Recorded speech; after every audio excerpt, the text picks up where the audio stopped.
crazy mother.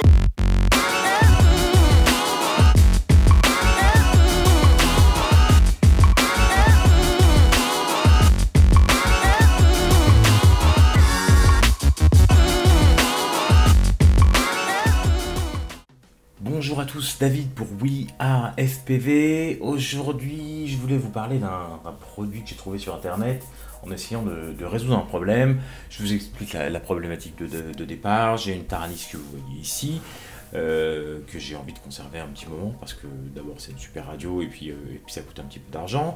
Ce que j'ai fait, j'ai mis des protections de stick, vous voyez, comme ça en impression 3D, ça protège pas mal les sticks. Par contre, l'inconvénient c'est que dès que vous bougez ils tombent. Et pour le transport, je mets la Taranis dans la petite mallette en métal qui me permet d'avoir, en plus de déplacer la Taranis dans de bonnes conditions, d'avoir une base de décollage et éventuellement d'atterrissage les jours où je suis un petit peu en forme.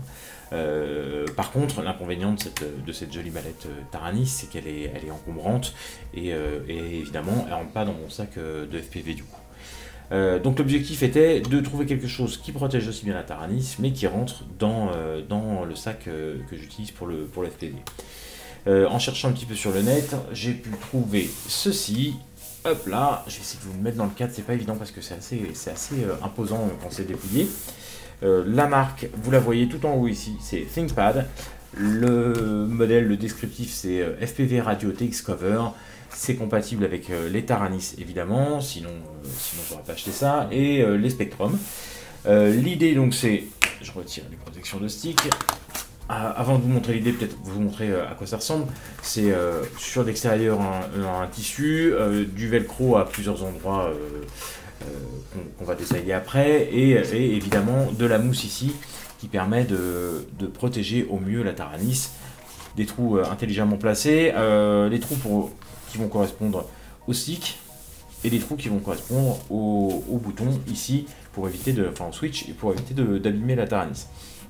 Donc l'idée c'est d'aller mettre cette Taranis là dedans, les switches en face des trous et les sticks en face des trous. Une fois qu'on a fait ça, il ne nous reste plus qu'à fermer l'arrière en scratchant avec ces deux scratchs là. Vous remarquerez qu'il reste des scratchs là. Et ça c'est pour aller mettre l'arrière ici et l'avant, enfin le bas et le haut. On va les mettre comme ça et on se retrouve avec une Taranis. Hop là, je la recule un petit peu, qui est super bien protégée. On a tous les switches qui sont qui touchent pas du tout la housse en fait, hein. Et il y a un espace et si jamais vous les avez pas bien alignés avec le trou, de toute façon voilà, ça touche juste la mousse et du coup il y a peu de chances de les abîmer.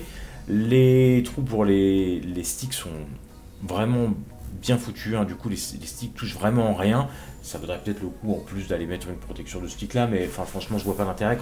Quand on se met comme ça, on voit bien que le stick dépasse pas du tout. L'antenne à l'intérieur, je vais essayer de vous la montrer comme ça. Hop, voilà, elle est pliée en position, dans la même position que quand on met la Taranis dans sa petite mallette. Si vous avez une Spectrum, vous avez un trou ici qui vous permet de sortir l'antenne. Je connais pas tous les modèles de Spectrum, mais la DX6 par exemple a une antenne qui se replie pas, me semble-t-il, et du coup ça permet d'avoir son antenne qui sort et d'avoir en même temps le reste de sa radio bien protégé. On a une petite poignée ici pour le transport, enfin en tout cas pour la rentrée et sortir du sac. Donc c'est quand même très très pratique, ça protège très bien la radio et ça a l'intérêt de pouvoir tenir dans mon sac de FPV. Je vous mettrai les mesures exactes dans la description de la vidéo parce que je ne les connais pas par cœur. En termes de prix, on est sur quelque chose de très très faible, hein. Ça vaut 20 $. On ne les trouve pas encore dans les shops français, mais j'espère bien que très rapidement il y en aura. Voilà, pour l'instant ça a été commandé sur GetFPV, on s'est mis à plusieurs, Motard Geek par exemple, on a commandé une avec moi, du coup 40 € de housse et une quinzaine d'euros de transport, ouais, quelque chose comme ça, et ça revient à aller à 30 € la housse qui fait quand même très bien le job. Voilà, ça me paraissait intéressant de vous montrer ça parce que c'est quand même très pratique et puis ça permet de garder longtemps ce matériel, surtout le matériel qui coûte un petit peu d'argent comme la Taranis, comme ça. Voilà, c'était David pour We Are FPV. On se retrouve très vite sur la chaîne pour d'autres vidéos.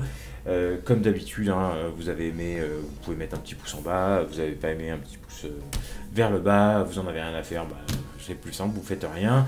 Vous balancez sur les réseaux sociaux si ça vous fait plaisir de partager. Nous, ça nous fait plaisir de toute façon. Comme dans ces dernières vidéos, je vous remercie encore des abonnements, etc. On est à 700 abonnés là, et c'est vraiment, ça nous fait super plaisir. Si vous voulez être informé en temps réel des vidéos qu'on poste, vous avez l'espèce de petite cloche qui se trouve là, juste sur le bouton abonnez-vous, que vous pouvez activer du coup dès qu'on met une vidéo en ligne, boum, vous avez la petite notification qui va bien. Voilà, à très bientôt sur la chaîne, c'était David pour We Are FPV.